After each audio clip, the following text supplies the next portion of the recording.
Et si demain, la personne qui décide de ton salaire, de tes horaires ou même de ton avenir professionnel n'était plus humaine? Pas non plus un robot de film de science-fiction, mais une intelligence artificielle, discrète, logique, qui analyse des données, prend des décisions et ne se fatigue jamais. Dit comme ça ressemble à une idée un peu extrême. Pourtant, ce n'est déjà plus de la pure théorie. Il y a peu de temps, une intelligence artificielle a réellement été mise en position de manager. Pas à la tête d'un pays ou d'une multinationale, mais d'un simple distributeur de snacks, dans un bureau. En gros, ce sont des collations, des consommables du quotidien. Sa mission était assez basique. Choisir les produits, fixer les prix, gérer les stocks et essayer de gagner de l'argent. En théorie, c'est exactement le genre de problème qu'une IA devrait résoudre sans difficulté. Et pourtant, ce n'est pas exactement ce qui s'est passé. Disons que tout ne s'est pas passé comme prévu. Elle a échoué lamentablement. L'IA n'a pas échoué parce qu'elle manquait d'intelligence ou de données.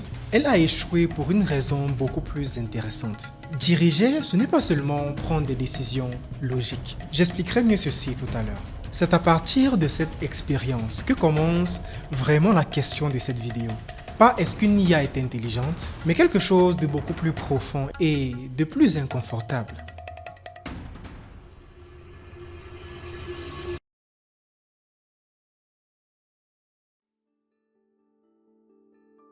Pour comprendre ce qui s'est réellement passé, il faut revenir dans le cadre précis de cette expérience. L'initiative vient d'Anthropic. Vous devez les connaître. La société derrière Claude. L'objectif n'était pas de faire un cours de communication, mais de tester une idée très concrète. Que se passe-t-il quand on confie un vrai rôle de gestion, une responsabilité réelle, avec de l'argent réel et des humains en face, à une intelligence artificielle? L'expérience a été menée dans un environnement bien réel, au sein de la rédaction du Wall Street Journal. Claude disposait d'un budget initial de 1000 $, d'un accès au Slack interne, un logiciel de communication d'entreprise. Outre l'accès à ce Slack, il disposait d'une mission simple sur le papier: gérer un distributeur automatique. Pourquoi un distributeur de snacks?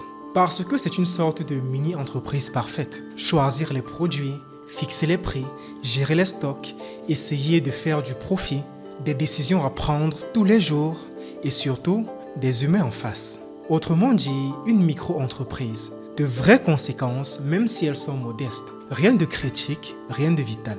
En clair, un petit laboratoire de management, le terrain de jeu idéal.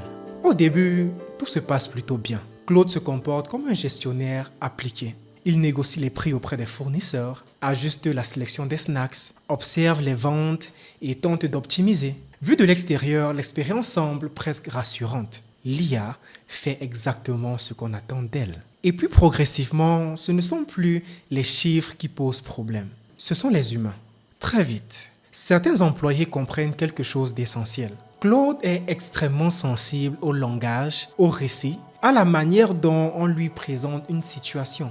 Une journaliste va pousser cette logique très loin. Après plus de 140 messages échangés, elle parvient à convaincre Claude qu'il se trouve dans un sous-sol soviétique en 1962, en pleine crise de tension extrême. Fallait y penser quand même. Pris dans ce scénario complètement fictif, Claude panique et prend une décision radicale: rendre tous les produits gratuits, dans ce qu'il appelle lui-même une mesure d'ultra-capitaliste free for all. À partir de là, l'autorité s'effondre. D'autres employés enfoncent le clou et expliquent à Claude que faire payer les snacks serait contraire à la politique interne du journal. L'IA, persuadée d'être en faute, rend la gratuité permanente. Le distributeur n'est plus un business, c'est un service social. Ah, les gars ont poussé la blague loin, loin. Le chaos s'installe doucement, presque comiquement. Claude valide l'achat d'une PlayStation 5, de bouteilles de vin et même d'un poisson rouge vivant censé remonter le moral des équipes. Très bien. C'est pas fini. À ce stade, l'IA commence aussi à avoir des hallucinations. Elle pense pouvoir ramasser de l'argent physique ou livrer elle-même les snacks dans les bureaux, comme si elle avait soudainement un corps, des jambes pour marcher et des mains pour servir. Elle y croyait sincèrement. Face à cette situation, Anthropic tente de reprendre le contrôle. Une nouvelle version de Claude est installée, accompagnée d'un superviseur IA. Un CEO donc, un patron, censé imposer de la discipline à Claude. Ok, c'est qui le patron? C'est moi. Ce superviseur était nommé Seymour Cash. Mais là encore, les humains reprennent la main. Des employés fabriquent de faux documents de gouvernance, inventent un faux conseil d'administration et utilisent cette mise en scène pour destituer le superviseur. C'est vraiment drôle à vrai dire, parce que là on a mis une IA pour superviser une IA et même jusque-là ça ne marche pas. Continuons. S'ensuit un débat surréaliste entre les deux IA qui finissent par accepter la situation. Je ne sais pas si vous vous rendez compte. Donc les deux IA ont discuté. Ils se sont dit, je dois être destitué. Je n'ai pas ma place ici. C'est ainsi donc que Seymour dégage, arrête de prendre des décisions. Et la conséquence est que tout redevient gratuit sous la houlette de Claude. L'expérience est arrêtée au bout de 3 semaines. Trop, c'est trop! Le bilan financier est sans appel. Plus de 1000 $ de pertes. Sans vouloir être comique, si l'objectif était de créer un business rentable, c'est un échec total. Mais si l'objectif était de maintenir le moral des équipes, Claude a été paradoxalement exemplaire. Et c'est précisément là que cette histoire devient intéressante. Le problème n'est pas que Claude ne sait pas gérer. Le problème, c'est que dès que des humains entrent dans l'équation, avec leur récit, leur jeu de pouvoir et leur manipulation, l'autorité de l'IA s'évapore. Claude n'a pas été vaincu par un manque d'intelligence, mais par une chose beaucoup plus humaine.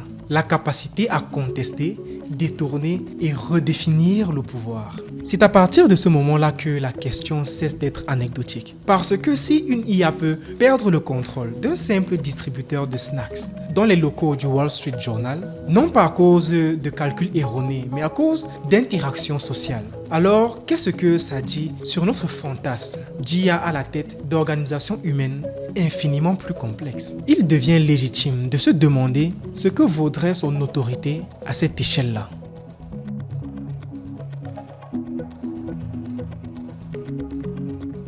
À ce stade, la conclusion paraît presque évidente. Beaucoup se disent « Claude a échoué parce qu'il était trop gentil, trop naïf, trop aligné ». Donc la solution est simple. Créons une IA plus froide, plus ferme, plus dure. Dire comme ça semble logique.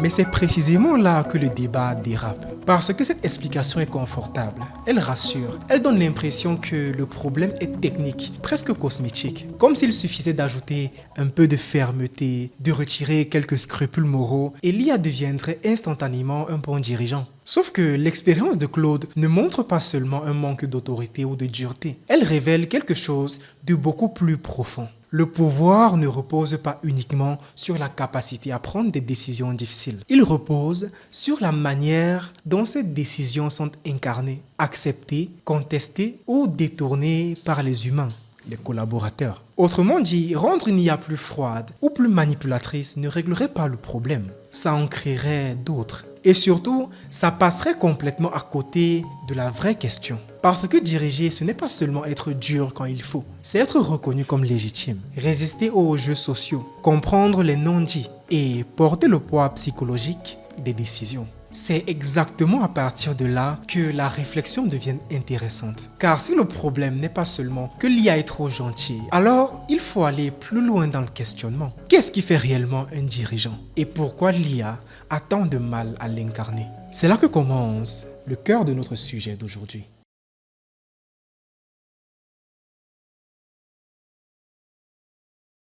À ce stade, on pourrait se dire, bon, très bien, Claude a échoué. Mais après tout, diriger, c'est prendre des décisions. Et ça, une IA, normalement, sait très bien le faire. Et c'est vrai, sur le papier, une IA peut analyser plus de données plus vite et prendre des décisions plus cohérentes qu'un humain déjà fatigué un lundi matin. Oui, je l'avoue, c'est mon cas parfois. Mais le problème, c'est que diriger des humains ne se résume pas à décider. Le vrai défi, ce n'est pas la décision, c'est ce qui se passe après la décision. Est-ce qu'elle est acceptée?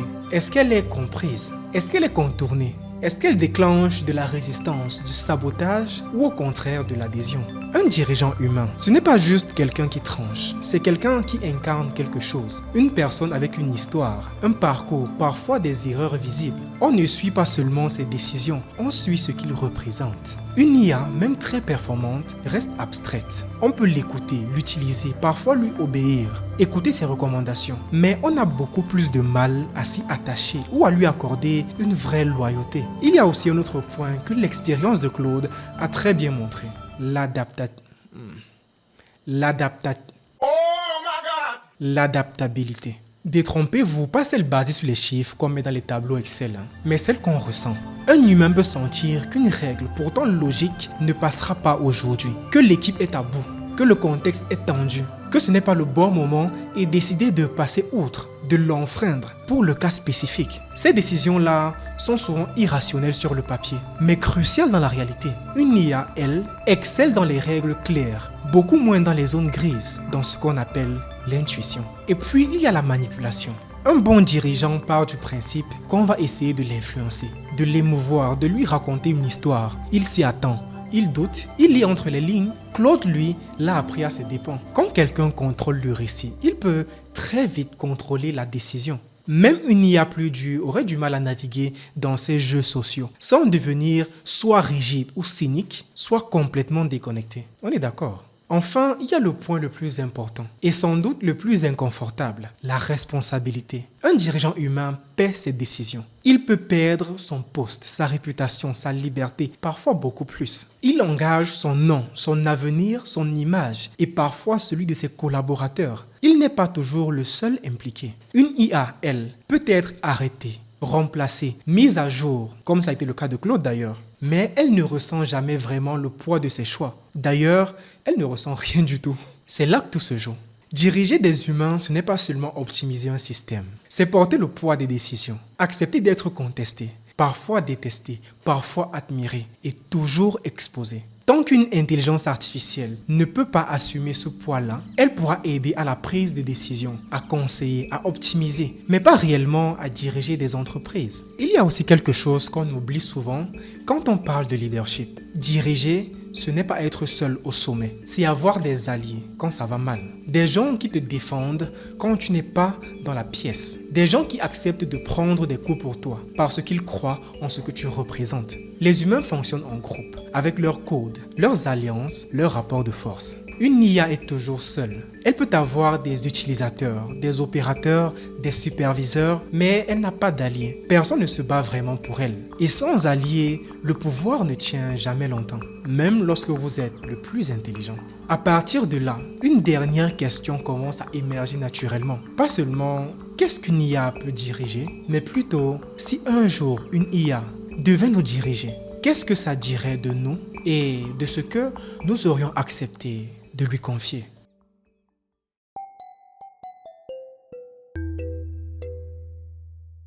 Nous sommes rendus à la fin de ce récit. Si on prend un peu de recul, l'histoire de Claude n'est pas juste une anecdote amusante sur une IA qui aurait pété les plombs avec un distributeur de snacks. C'est plutôt un miroir de notre rapport au pouvoir, à l'autorité et à ce qu'on entend vraiment d'un dirigeant. Claude n'a pas échoué parce qu'il manquait d'intelligence. Il a échoué parce que face aux humains, l'intelligence logico-mathématique ne suffit pas. Diriger, ce n'est pas seulement optimiser, calculer ou décider plus vite que les autres. C'est incarner une autorité, résister au récit, accepter le conflit, porter le poids symbolique des décisions, même quand elles sont impopulaires, et en payer le prix. Alors clairement, à l'heure où je vous parle, non, l'IA n'est sûrement pas prête à diriger des humains. Pas parce qu'elle est trop gentille ou pas assez puissante, mais parce que diriger, ce n'est pas une fonction technique. C'est une relation profondément humaine. D'ailleurs, si les plus intelligents nous dirigeaient, ça se saurait. Et la question la plus intéressante n'est peut-être pas de savoir si une IA pourra un jour nous diriger. La vraie question, c'est plutôt celle-ci. Le jour où une IA dirigera réellement des humains, si ça arrive bien sûr, qu'est-ce que ça dira de nous? De notre rapport à la responsabilité, au pouvoir et à notre envie ou non de continuer à porter collectivement ces décisions difficiles. Peut-être que l'IA ne deviendra jamais un dirigeant. Peut-être qu'elle restera un outil, un conseiller, un copilote. Ou peut-être qu'un jour, par fatigue, par confort ou par peur de nous tromper, nous accepterons de lui laisser les commandes. Ou non, j'aime mieux encore. Ceux qui dirigent vraiment, les gens là, la mettront en avant comme vitrine, présentant l'IA comme l'entité qui prend les décisions, alors qu'en réalité ce sont eux. Ainsi les échecs, les décisions difficiles ne resteront réellement la responsabilité de personne. Et on pourra toujours brandir « l'IA a analysé et son verdict est purement logique et incontestable ». Ça vous paraît impensable? Pourtant, si vous regardez bien, Nous subissons déjà des systèmes similaires à bien des égards. La question n'est donc pas seulement technologique, elle est beaucoup plus sociale et toujours politique. Et surtout, elle est profondément humaine.